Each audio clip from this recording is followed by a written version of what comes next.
Bom dia, meus irmãos da Casa Maria de Nazaré, em Rio Bonito. Todos vocês recebam o nosso abraço carinhoso, nosso afeto. Um grande abraço envio a vocês daqui de Maricá, dos irmãos daqui da cidade, do movimento daqui de Maricá, do 43º Conselho Espírita. Também em especial dos irmãos da Casa Nosso Lar, Centro Espírita Nosso Lar e Centro Espírita Átimo, ao qual também nós colaboramos. Muito obrigado pelo convite, à direção da casa, ao amigo Vaguinho, a Leila, a todos vocês daí. Recebam o nosso carinhoso abraço e o nosso agradecimento, principalmente pelo tema tão belo ao qual iremos discorrer hoje. Para nós iniciarmos o nosso estudo, vamos ler uma página do livro Fonte Viva, de Francisco Cândido Xavier, pelo Espírito de Emmanuel, na lição 174, Mãos estendidas. Estende a tua mão. E ele a estendeu, e foi-lhe restituída a sua mão, sã como a outra. Está no Evangelho de Marcos, capítulo 3, versículos 55. Em todas as casas de fé religiosa, há crentes de mãos estendidas, suplicando socorro. Almas aflitas revelam ansiedade, fraqueza, desesperança, enfermidades do coração. Não seremos todos nós, encarnados e desencarnados, que algo rogamos à providência divina, semelhantes ao homem que trazia a mão seca? Presos ao labirinto, criado por nós mesmos, ei-nos a reclamar o auxílio do Divino Mestre. Entretanto, convém ponderar a nossa atitude. É justo pedir e ninguém poderá cercear quaisquer manifestações da humildade, do arrependimento e da intercessão. Mas é indispensável examinar o modo de receber. Muita gente aguarda a resposta materializada de Jesus. Esse espera o dinheiro. Aquele conta com a evidência social de improviso. Aquele outro exige a imediata transformação das circunstâncias no caminho terrestre. Observemos, todavia, o socorro do Mestre ao paralítico. Jesus determina que ele estenda a mão mirrada e, estendida essa, não lhe confere bolsas de ouro nem fichas de privilégio. Cura-a, devolve-lhe a oportunidade de serviço. A mão recuperada naquele instante permanece tão vazia quanto antes. É que o Cristo restituía-lhe o ensejo bendito de trabalhar, conquistando sagradas realizações por si mesmo. Recambiava-o às lides redentoras do bem, nas quais lhe cabia edificar-se e engrandecer-se. A lição é expressiva para todos os templos da comunidade cristã. Quando estenderes tuas mãos ao Senhor, não espere facilidades, ouro, prerrogativas.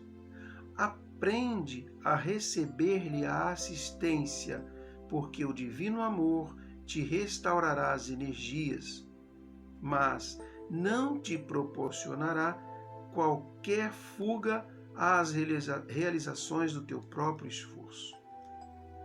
Então, meus irmãos, que nós possamos meditar sobre essas breves palavras de Emmanuel quando nós pedimos ou nós estendemos as mãos a Jesus. Porque, como ele diz aqui num parágrafo, muita gente aguarda a resposta materializada de Jesus. É o que nós, na maioria de nós, ainda hoje fazemos. Queremos a parte material, esquecemos a parte espiritual. Como ele diz, ele restitui a capacidade de cada um de nós trabalharmos em prol do bem, em prol da espiritualidade, da questão espírita e da questão material também. Então vamos à nossa oração. Neste momento, como eu costumo fazer sempre com os nossos amigos, eu gostaria que cada um de vocês, neste momento, estando em casa, parasse o que estivesse fazendo, o almoço, almoçando, lendo, conversando, se colocasse de olhos fechados e remetesse o seu pensamento lá para o salão do Maria de Nazaré, como se nós estivéssemos agora, neste momento, sentados ali, podendo orar e agradecer a Deus. Então, estejamos lá nesse momento, em sintonia. E assim poderemos agradecer ao Mestre, ao Deus nosso Pai, ao nosso Criador, nosso benfeitor, Jesus, Mestre amigo, todos os irmãos da espiritualidade da nossa casa, que possamos, Senhor, agradecer neste momento a tudo isto que nos oferta, a oportunidade que temos de, mesmo distantes, estarmos juntos através das mídias sociais, da tecnologia. Obrigado, Senhor, pela vida. Obrigado pela nossa casa espírita que se mantém altaneira, que se mantém firme, mesmo com dificuldades que a todo momento nos aparecem. Obrigado, Senhor, pela coragem, pela fé, pela esperança, pelo ânimo que a cada dia nos fortalece. Obrigado, Senhor, por esses espíritos bondosos que nos amam, que nos amparam, que nos intuem e não nos deixam sozinhos. Abençoe, Senhor, esse nosso trabalho, abençoe a casa, abençoe todos aqueles que necessitam, aqueles espíritos que nesse momento estão sendo tratados. Dai-nos, Senhor, a intuição necessária para falarmos desse ilustre personagem ao qual recebemos a tarefa. Envolva-nos, Senhor, neste dia, neste domingo, que assim seja. Graças a Deus. Vamos passar então ao nosso estudo. Bom, vamos dar início então ao nosso estudo de hoje.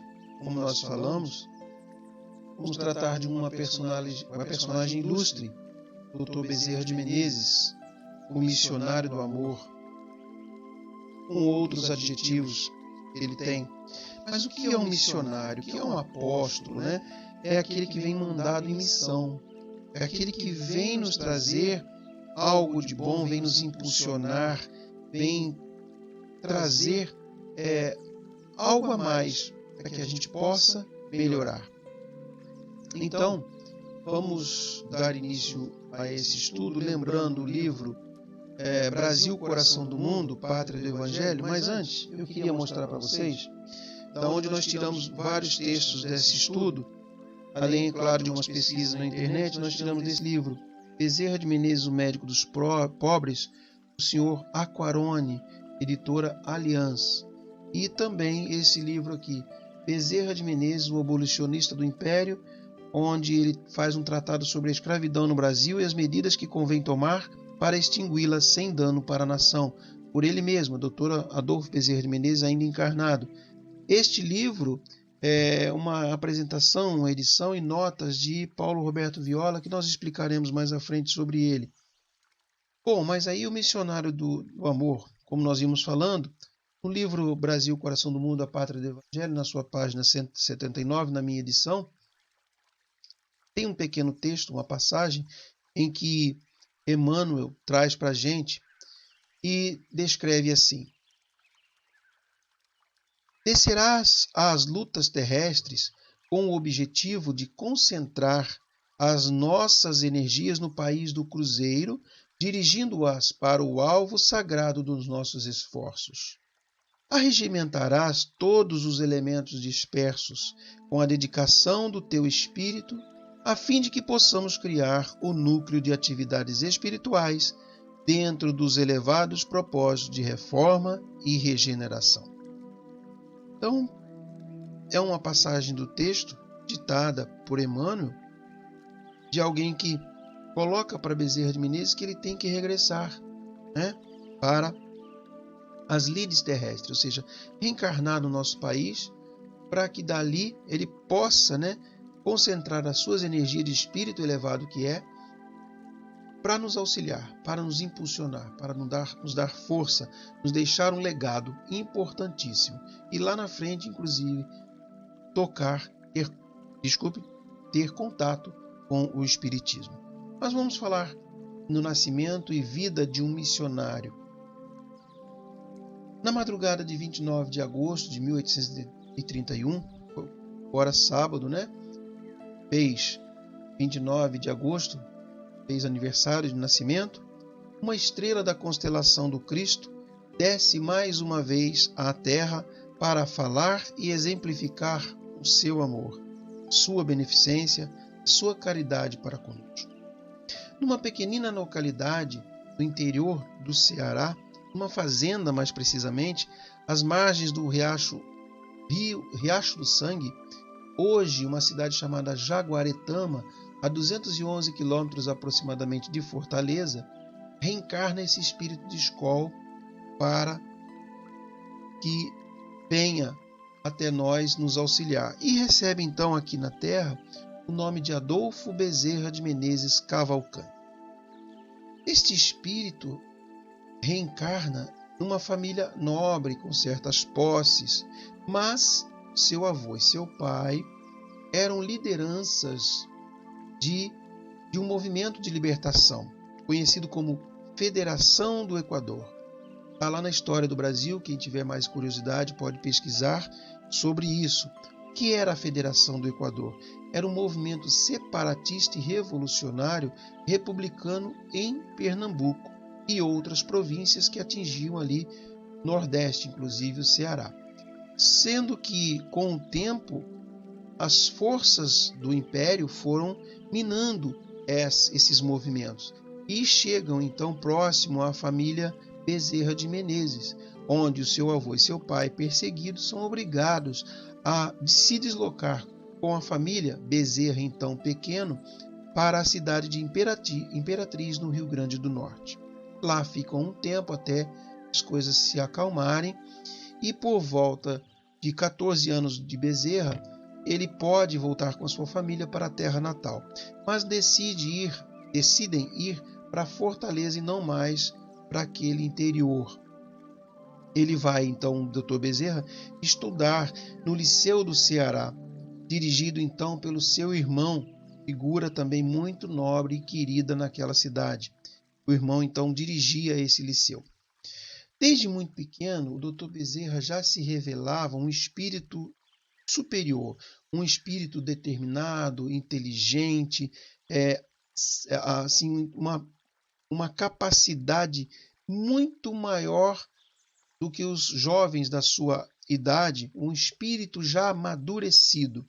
E ele então assume atitudes e comportamentos que resultam em benefício para o próximo desde pequeno, desde cedo, né? Por volta de seus 14 anos, ele é capaz de substituir, então, o professor de latim nos seus impedimentos, lecionando aos colegas de classe. Então, quando ele volta, né, ele já vai estudar e, em determinado momento, ele consegue substituir o professor de latim em algumas horas, em alguns dias, talvez, lecionando para os colegas de classe o latim. Olha, na faixa aí de 13, 14, 15 anos, para um jovem daquela época, é um grande feito. Mas a vida segue, né? E a gente vai tentar levar o nosso estudo cronologicamente. Mas a vida dele, ele se casa por amor com a dona Maria Cândida de Lacerda no dia 6 de novembro de 1858. Então nós vamos chegar lá, 1858, onde ele já estava, né? Ela o convence a ingressar nas lides políticas, né? Com o tempo, como a gente sabe, que nós vamos ver mais à frente. Então, eu vou falar para vocês do Dr. Bezerra, médico dos pobres. Por que ele recebe esse título? Mas antes, a gente gostaria de falar que o Dr. Bezerra de Menezes, ele se casa depois, em 1865, com a irmã da dona Maria Cândida de Lacerda. Ele casa-se com a dona Cândida Augusta de Lacerda Machado, em 1865. Com a dona Maria Cândida, a primeira esposa, ele teve 2 filhos pequenos, e ela desencarna então de mal súbito em 1863, 5 anos após o casamento. Então o Dr. Bezerra fica muito triste naquela época ali, por causa da perda da esposa, essa que incentivara ele a ir para a política, né? Nós vamos comentar sobre isso depois. E em 1865, então 2 anos após ao desenlace da sua primeira esposa, ele se vendo sozinho com 2 crianças para cuidar, a cunhada já cuidava desses 2 filhos e cuidava da casa para ele enquanto ele trabalhava. Eles então decidem casar-se, uma segunda núpcia, ele no caso em segunda núpcias, com a irmã dela, da sua ex-mulher e cunhada, com quem ele tem então mais 7 filhos. Ela já cuidava dos outros 2 e teve mais 7 com ele. É só um adendo aí que nós fizemos para entender isso. Mas então, o Dr. Bezerra de Menezes, lá no interior do Ceará, em Fortaleza, em 1851, ele decide entrar para a medicina.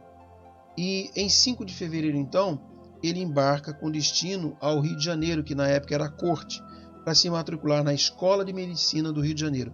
Se eu não me engano, eu fiz um leve estudo, se eu não me engano, hoje a Faculdade de Medicina da UFRJ.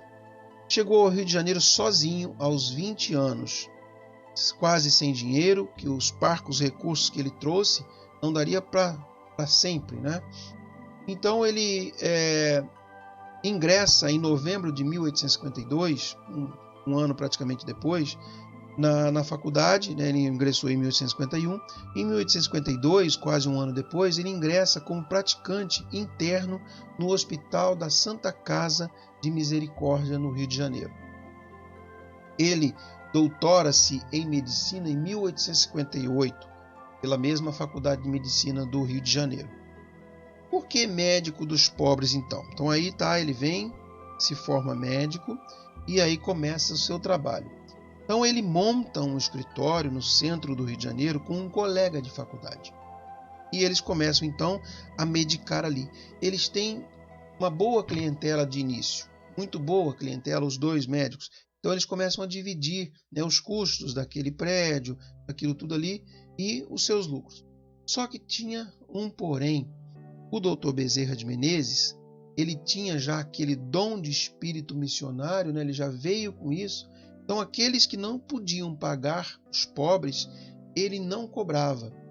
Mas isso atrapalhava a sua sociedade com um amigo, porque tinham que render lucros, claro, precisavam sobreviver.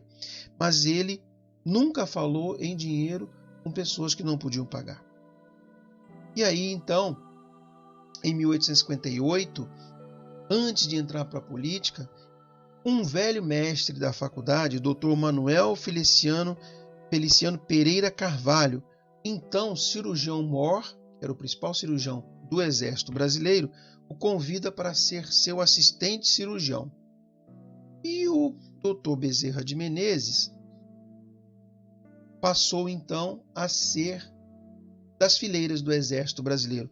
E pouca gente sabe, pouca gente comenta, mas ele passou pela fase militar da sua vida, não como um recruta, mas sim como um tenente assistente em cirurgia, né, do Exército. Pela primeira vez, Bezerra de Menezes viu seu nome alongado como o complemento dos médicos dos pobres. Por quê? Mesmo dentro do Exército, ele ainda achava tempo, condições para medicar para os pobres sem cobrar nada, seja em casa, seja no consultório. Só que a sociedade com o seu amigo então teve que ser desfeita, porque o amigo, né, não se viu mais em condições de dividir com ele aquele consultório e não estava dando para pagar as contas.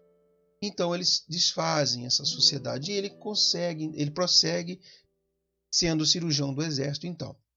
Só que, como nós lemos há pouco, a primeira esposa o convence a entrar na política, já naquela época, em 1858. Só que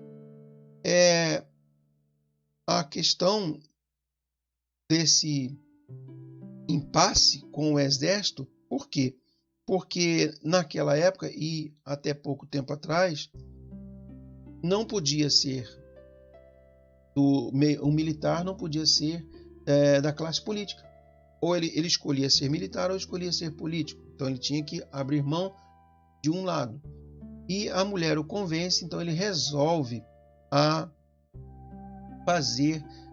ir para o exército, né? Então ele começa ali a ingressar no quadro político. Mas antes, eu estou adiantando um pouquinho, né?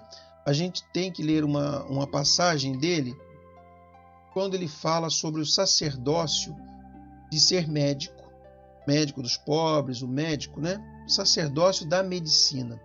Ele sempre dizia assim, um médico não tem o direito de terminar uma refeição, nem de escolher hora, nem de perguntar se é longe ou perto, quando um aflito qualquer lhe bate à porta. O que não acode por estar com visitas, por ter trabalhado muito e achar-se fatigado, ou por ser alta a hora da noite, ou mau o caminho, ou o tempo, ficar longe ou ficar no morro. O que, sobretudo, pede um carro a quem não tem, o que pagar a receita, ou diz a quem chora à porta e procure outro.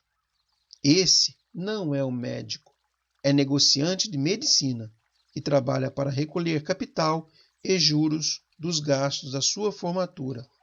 Esse, médico no caso, é um infeliz que manda para outro anjo da caridade que lhe veio fazer uma visita e lhe trazia a única espórtula que podia saciar a sede de riqueza do seu espírito, a única que jamais se perderá nos vai-e-vens da vida.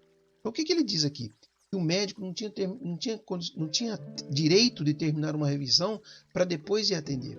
Não, está ali, precisou, ele para, deixa a comida e vai atender.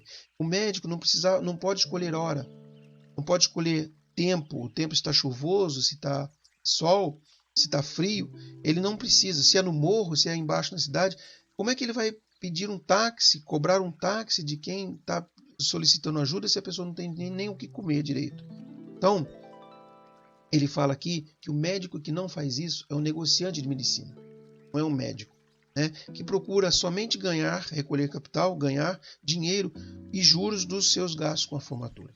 E ele diz no finalzinho que esse médico que faz isso, deixa de atender um pobre por questões de dinheiro e tempo, local, hora, é um infeliz, porque sempre esses pobres que vêm, essas pessoas que vêm em busca de um médico, são anjos, né, enviados por Deus para que ele, o médico, possa ajudar e saciar a sua sede espiritual e não material. Então, por isso que ele fica conhecido, entre outros, que ele fica conhecido como médico dos pobres. Mas vamos adiantar, dada a questão da hora. Político. Dr. Bezerra de Menezes, político. A maioria de nós sabe disso, né? Claro, já ouvimos falar sobre a questão política do Dr. Bezerra de Menezes. Mas vamos ver alguma coisa. Então, a mulher lá em 1858 o convence, né? Em 1860, ele é eleito, com 29 anos, é eleito pela primeira vez vereador da cidade do Rio de Janeiro. Mas o seu adversário, Haddock Lobo, aquele mesmo, que tem uma rua em seu nome na Tijuca, o senhor Haddock Lobo o impede-o de assumir, alegando que o militar da ativa não poderia ser eleito. Então, ele tinha que escolher ou ser do exército ou ser eleito. Então, para isso, ele tinha que abdicar da sua carreira militar. Então, ele, com o apoio da sua esposa, decide, então, abdicar da carreira militar. E em 1861 ele se desliga do exército e assume a Câmara para a qual ele tinha sido eleito. Em 1864 ele é reeleito para o cargo de vereador. Em 1866 ele é eleito deputado, ficando no cargo por 1 ano. Com a dissolução do parlamento, ele então ele sai da política, né? Mas lá em 1873, com a volta então do parlamento, ele é eleito novamente vereador por mais 2 mandatos. De 1877 a 1885, ele foi eleito deputado e acumulou com o de vereador e encerrou a sua carreira política. em 1885. Ele era um orador de argumentos formidáveis e recursos fortes, de atitudes definidas e inflexíveis, e seu caráter era indobrável. Ele era uma pessoa enérgica nas suas atitudes, no seu falar, nas suas atitudes definidas, ou seja, ele era inflexível em certas coisas, mas ele era um homem caridoso e bondoso nas respostas. Não era uma pessoa amarga, não era uma pessoa sem caridade. Ele era inflexível, ele era formidável nos seus discursos, ele era forte nas suas atitudes, ele era enérgico, mas tudo com caridade, tudo com carinho. Então essa foi a parte política, para a gente dar uma pincelada rápida nele, para vocês verem que ele foi eleito vereador várias vezes, deputado também, então foi cassado. Então ele teve essa parte política na sua história.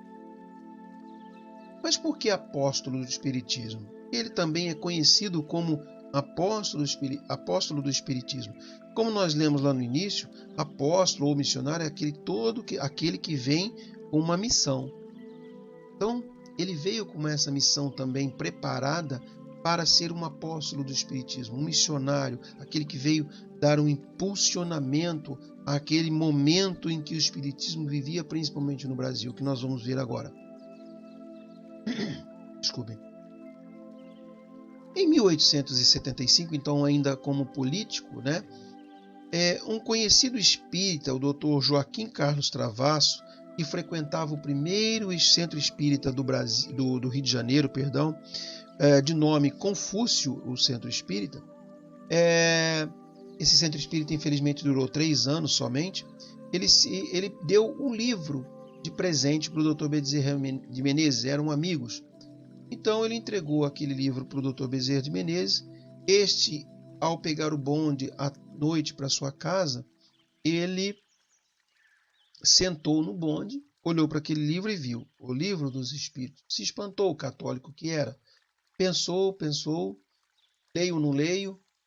Bom, que mal há em ler? Começou a ler, sem distração. Correu os olhos naquelas páginas e, à medida que ele avançava o texto, uma perplexidade imensa invadia o seu ser, invadiu o seu íntimo. E ele menciona assim no livro: lia, mas não encontrava nada que fosse novo para mim, para meu espírito. Entretanto, tudo aquilo era novo para mim. Eu já tinha lido ou ouvido tudo que se achava no Livro dos Espíritos. Eu vou repetir, porque eu acho que eu confundi alguma coisa aqui. Lia, ou seja, ele lia, Lia, mas não encontrava nada que fosse novo para o meu espírito. Entretanto, tudo aquilo era novo para mim. Eu já tinha lido ou ouvido tudo o que se achava no Livro dos Espíritos. Ou seja, quantos e quantos de nós têm essa percepção, têm essa condição, que lê tudo aquilo ali que está ali, acha que nada é novo e já sabe, mas ao mesmo tempo não sabia nada, nunca teve contato com aquilo ali. Então, ele achava que ele já tinha lido aquilo ou ouvido falar daquilo. Isso significa que ele já veio preparado, então, do mundo dos espíritos, com tudo aquilo em que a doutrina já estava preparada, só faltava codificar. Então, ele já veio com tudo aquilo preparado. Assim como Kardec, Em 1883, é lançado, então, por Augusto Elias da Silva, pouca gente sabe disso, a revista O Reformador, periódico mais antigo do Brasil ainda em circulação. Então, pouca gente sabe que o senhor Augusto Elias da Silva lançou o Reformador, que existe até hoje, e que é a revista espírita da Federação Espírita Brasileira, e é o periódico espírita mais antigo em circulação. O senhor Elias, ele sempre consultava o Dr. Bezerra sobre as melhores diretrizes a serem tomadas em defesa dos ideais espíritas, porque ele era um pouco impulsivo. Ele consultava o Dr. Bezerra de Menezes no que colocar ali naquele Reformador, naquele periódico, na revista. E então o Dr. Bezerra de Menezes sempre o aconselhava a contrapor-se ao ódio, mas praticando o amor e agindo com discrição, paciência e harmonia. Nunca rebater, sempre com discrição, paciência, harmonia, a caridade, e assim ele sempre fazia. E depois o Dr. Bezerra de Menezes mais à frente passa então também a escrever nesse periódico.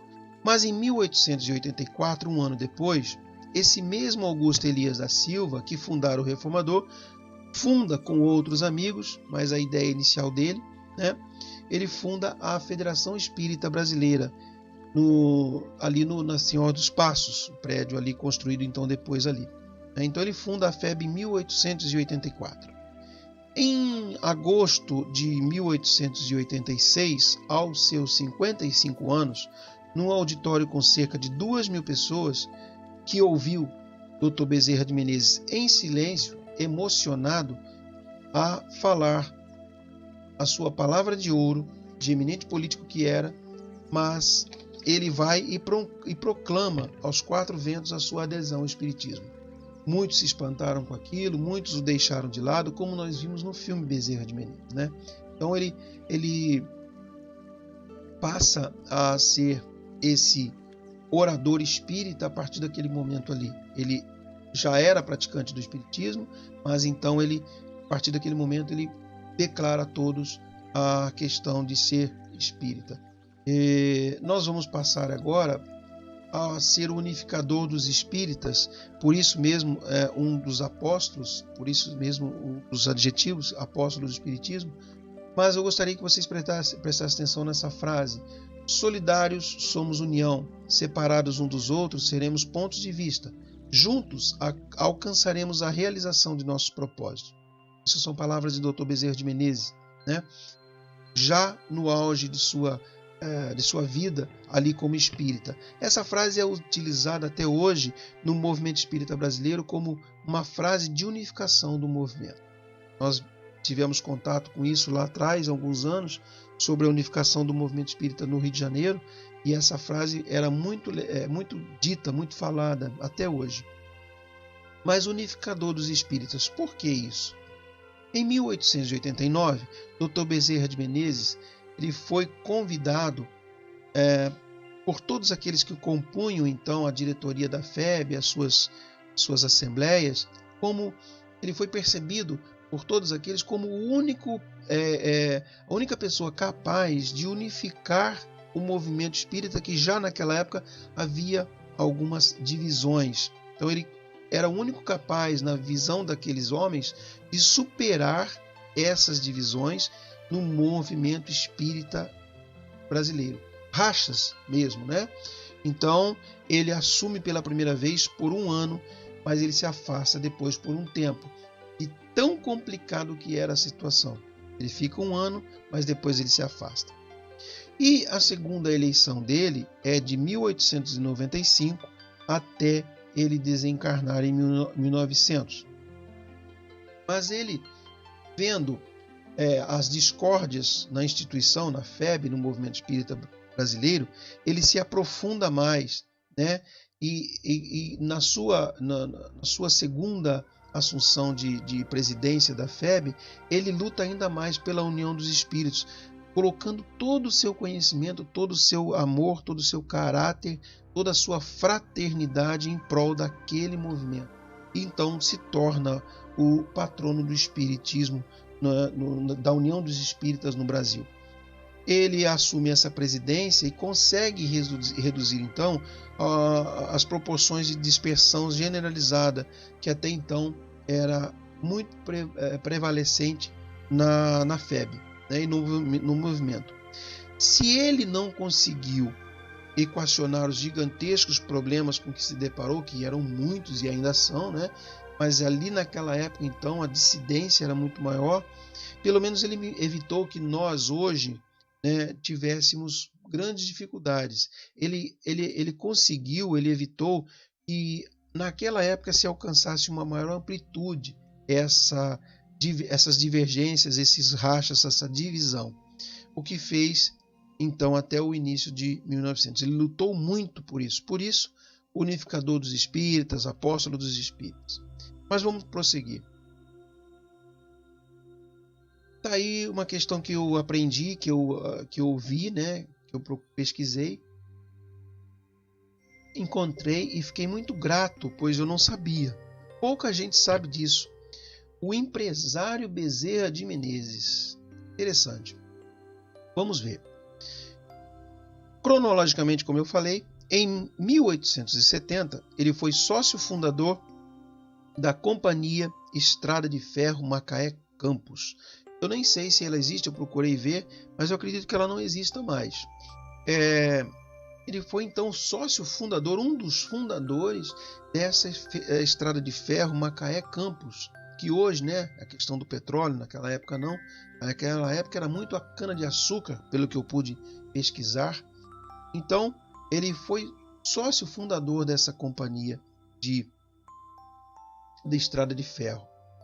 Ele empenha-se na construção também da Estrada de Ferro Santo Antônio de Pádua, pretendendo estendê-la até Rio Doce, né? Aquela mesma cidadezinha da Dona Ivone Pereira, projeto que não conseguiu concretizar. Então, ele pegava a parte da serra lá do alto do norte fluminense para poder ligar essas cidades, mas ele não consegue concretizar isso. Consegue fazer com que essa estrada de ferro vá à frente. Em 1873, foi um dos diretores da Companhia Arquitetônica de Vila Isabel, fundada por João Batista Viana Drummond. Hoje, então, Barão de Drummond, conhecido Barão de Drummond, que tem até uma praça lá em Vila Isabel, para empreender a urbanização do bairro. O que é isso? Fui dar uma pesquisada. Então, o bairro de Vila Isabel, esse nome dado à Princesa Isabel, era um presente, porque ali era uma grande fazenda, um latifúndio muito grande, e era uma localidade muito bonita, vista de cima de alguns morros. Então, foi dado um presente pelos empresários para a Princesa Isabel. Então precisava ser feito ali um projeto arquitetônico muito grande, alamedas, árvores, tudo, né? Tudo como era no Império. Então ele é convidado, ele é um dos sócios fundadores também e diretores dessa Companhia Arquitetônica de Vila Isabel.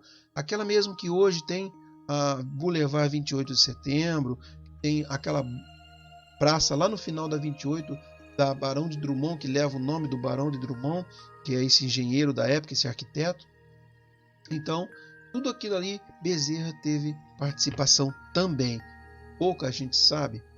Em 1875, ele foi presidente da Companhia Ferrocarril de São Cristóvão, período em que os trilhos da empresa alcançavam os bairros do Caju e Tijuca. Ferrocarril, né? São os bondes, os trólebus, que eram antigamente. Então ligavam ao centro da cidade até São Cristóvão, aqueles bairros mais afastados. Então ele foi presidente dessa companhia, ele chegou a ser presidente desta companhia também. Então esta é a parte empresarial do Dr. Bezerra de Menezes, que essa foto aí talvez seja mais ou menos a época em que ele tenha sido presidente ou ele tenha participado dessas questões aqui. Mas agora uma outra parte muito interessante que eu também desconhecia e eu consegui encontrar muito assunto sobre isso, principalmente como eu falei no início desse livrinho, né? Bezerra de Menezes, o Abolicionista do Império, por Paulo Roberto Viola, da editora Lorenz. O Paulo Roberto Viola, um espírita, ele fala que ele fez uma pesquisa muito grande do Dr. Bezerra de Menezes sobre essa questão abolicionista. E ele foi pesquisando, não encontrava muita coisa, mas sabia que algo tinha sido deixado por Dr. Bezerra de Menezes escrito, mas aonde estava isso?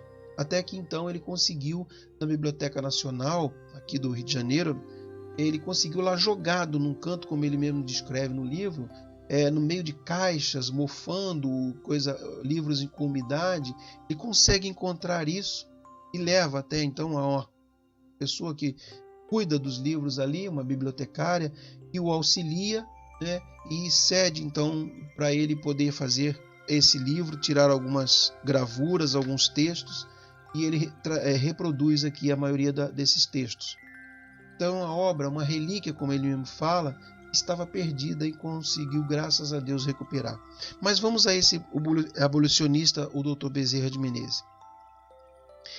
O Dr. Bezerra de Menezes, segundo o Roberto Viola, ele integra indiretamente as equipes de trabalho do magnânimo imperador Dom Pedro II e sua filha Princesa Isabel, a mesma, né, da abolição da escravatura, em missão terrestre de libertar uma raça e sedimentar a pátria do Evangelho. Então, só nesse texto a gente remete lá ao início da palestra, onde eu disse que ele é um espírito de escola preparado que veio em missão para isso. Então, ele já recebe vários afazeres lá de cima. E tinha contato, então, com Dom Pedro, Princesa Isabel, todos eles estavam ali próximos uns dos outros para fazer o seu trabalho, cada um no seu canto, mas ali os três, entre outros, né, se juntaram para essa questão da abolição da escravatura, sendo que o Dr. Bezerra de Menezes não participa diretamente, ativamente disso.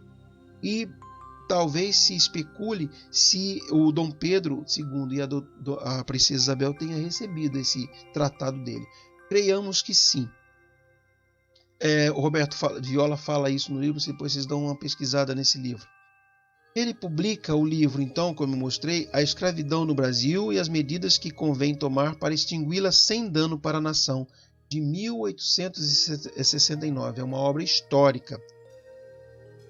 Ele foi um dos precursores, então, não foi dele a lei, mas ele foi um dos precursores que antecederam a lei do ventre livre, porque aqui nesse livro ele fala como fazer com que os filhos desses escravos libertados, ou daqueles mesmos que ainda se mantinham escravos, de como fazer para essas crianças que já nasciam livres, para elas terem um futuro, uma escola, um trabalho. Então tudo aqui está no livro, ele explicando como ele acha que deveria ser feito isso, né?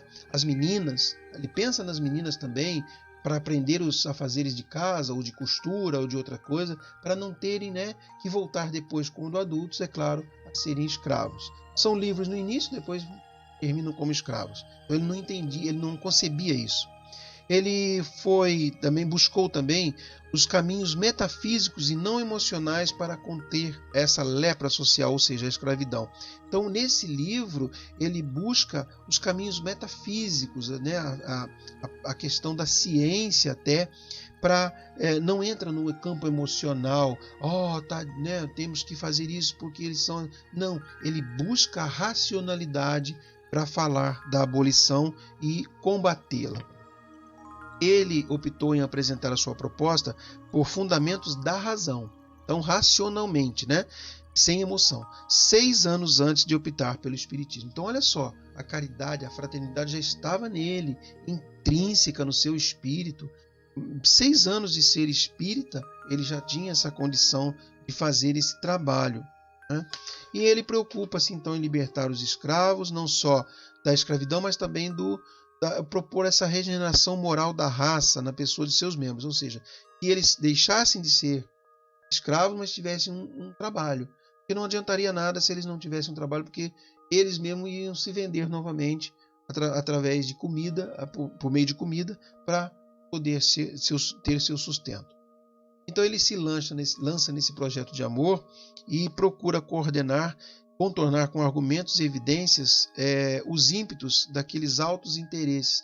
Porque vejam bem, os fazendeiros não queriam isso. Foram contrariados pela Princesa Isabel, né? Não foi tão fácil fazer a libertação da escravatura, mesmo porque até hoje a gente sabe que ainda tem muita questão de escravatura no Brasil. Então ele tem esse projeto de amor, ele procura contornar, ele não tem contato direto com a Princesa Isabel, mas tudo leva a crer que ela recebeu esse tratado sim. Uma outra parte, que a gente até tem um certo conhecimento do Dr. Bezerra de Menezes, é a parte de escritor jornalista, com o seu pseudônimo de Max, né? O que ele fez nessa questão de escritor jornalista? Ele escreveu em diversos jornais e periódicos como O País, dirigido por Quintino Bocaiúva, A Gazeta da Tarde e O Reformador, como eu disse lá atrás. No jornal O País, ele escreveu uma série de artigos sob o título O Espiritismo, Estudos Filosóficos. Ele utilizava então aí o pseudônimo de Max. Seus artigos marcaram a época de ouro da propaganda espírita no Brasil. Esses artigos foram publicados ininterruptamente de 1886 a 1893. E ele fica conhecido também pelo seu grande prestígio com a população como o jornalista elegante. Olha aí, mais um adjetivo, mais um título, né, vamos dizer assim, para o Dr. Bezerra de Menezes, o jornalista elegante. Mas o elegante não era só na questão de roupa, né, mas era na questão da fala. Como eu disse lá atrás, ele não respondia, ele não dava as respostas ríspidas, ele dava respostas enérgicas, mas sempre com carinho, com amor, com fraternidade para com todos. Então todos achavam a forma dele escrever elegante, um gentleman. Mas vamos prosseguir.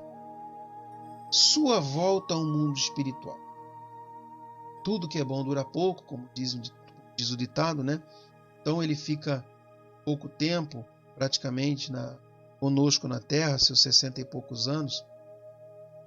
Então, quando chega o momento da volta ao mundo espiritual, surge no raiar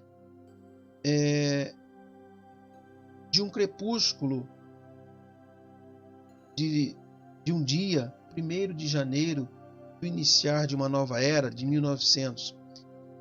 Esse dia raia, né, como a esperança que a humanidade costuma depositar supersticiosamente todos os anos, ali no dia 1º, como marcos artificiais de uma era, de cada ano. Então ele, naquele momento, ali nos primeiros dias de janeiro, quando o ano surge de 1900, ele é acometido de um violento ataque de congestão cerebral,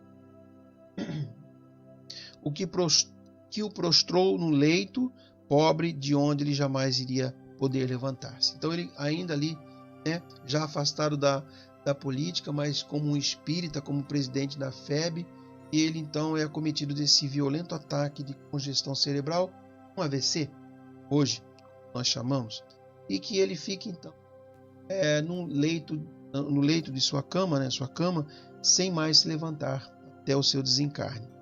E então esse dia de desencarne chega no dia 11 de abril de 1900, um dia esplendente de sol no Rio de Janeiro, de radiosidade. Naquela mesma casa da rua 24 de maio, Bezerra de Menezes vivia os seus últimos suspiros. Faleceu às 11h30 da manhã, sem dor, sem uma contração. No dia seguinte, seu corpo foi sepultado no cemitério de São Francisco Xavier às 14 horas. Dia seguinte, né? Dia seguinte, dia 12 de abril.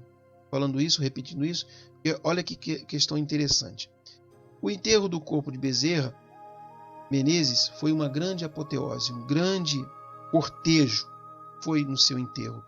Principalmente gente pobre, os humildes dos morros, das favelas, gente descalça, maltrapilha, os pobres de espíritos e humildes, como dizia Jesus, se misturavam com outros dos poderes, né, dos políticos, da classe médica e dos espíritas.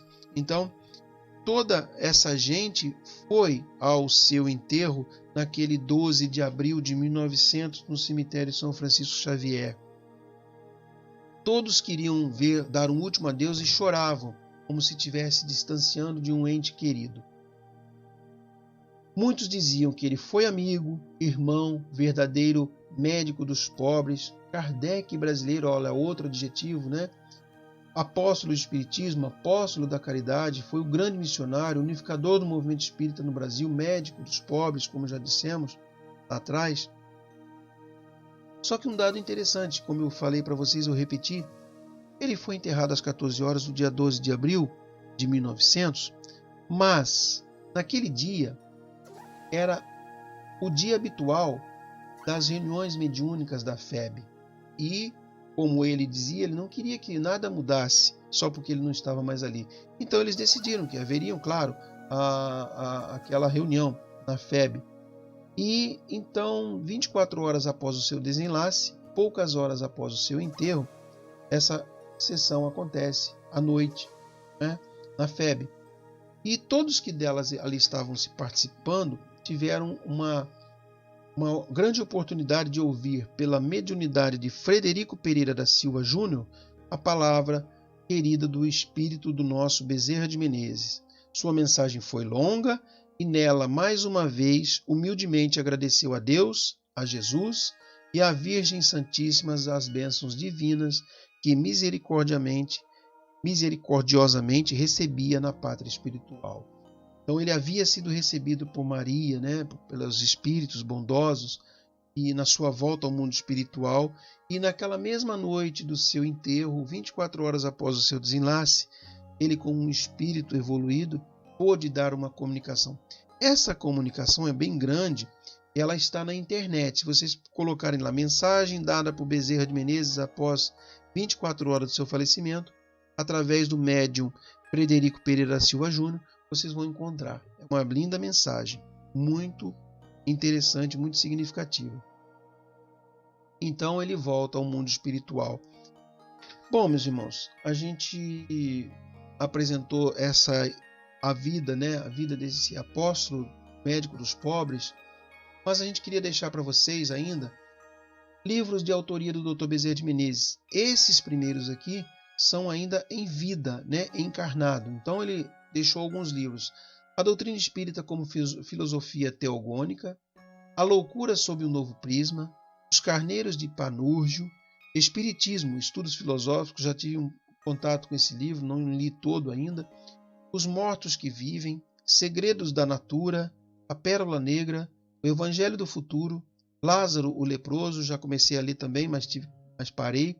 A História de um Sonho, O Bandido, A Casa Assombrada, e esse livrinho que eu mostrei para vocês, A Escravidão no Brasil e as Medidas que Convém Tomar para Extingui-la sem Dano para a Nação. Esse eu li e estudei. Muito gostoso de ler esse livro. Agora, livros psicografados, Dr. Bezerra já na Pátria Espiritual, através de Francisco Cândido Xavier. 1973, Bezerra, Chico e Você. São coletâneas de mensagem da editora GEM, Grupo Espírita, eu não me lembro agora, desculpe, deu branco. Meu Deus, deu branco, perdoe. Eu tenho esse livro em casa, Bezerra, Chico e Você, de 1973. Em 1986, Apelos Cristãos, coletânea de mensagens também da editora União Espírita Mineira. Livros psicografados por Divaldo Pereira Franco, 1991, Compromissos Iluminativos, também coletânea de mensagens do Dr. Bezerra, editora Leal. Esse livro também tem, muito gostoso de se ler. Livros através de Dona Ivone do Amaral Pereira. Nossa, essa médium sou fã dela. 1955, Nas Telas do Infinito, editora FEB, um excelente livro. A Tragédia de Santa Maria, muito falado também da FEB, 1957.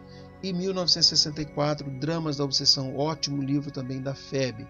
Então são esses livros aí, e essa é a história, esse é o nosso estudo da noite sobre esse eminente espírito, Dr. Bezerra de Menezes. Que nós possamos termos colaborado com o estudo da casa, de todos vocês que estão aí distanciados socialmente, e todos vocês que ainda estão estudando e buscando aprender cada vez mais, mesmo que distante, mesmo que online. Graças a Deus nós temos essas mídias sociais, nós temos a internet, nós temos essa tecnologia avançadíssima para o nosso momento, e espero que isso tenha contribuído de alguma forma para todos vocês. Espero revê-los brevemente, pessoalmente, abraçar, participar daquele almoço maravilhoso de domingo de vocês após as palestras, aquela confraternização gostosa. Recebam o meu abraço, recebam o meu carinho, meu muito obrigado. Recebam então também os abraços de todos nós aqui de Maricá, todos vocês de Rio Bonito. Muita paz, muito obrigado a todos e até breve.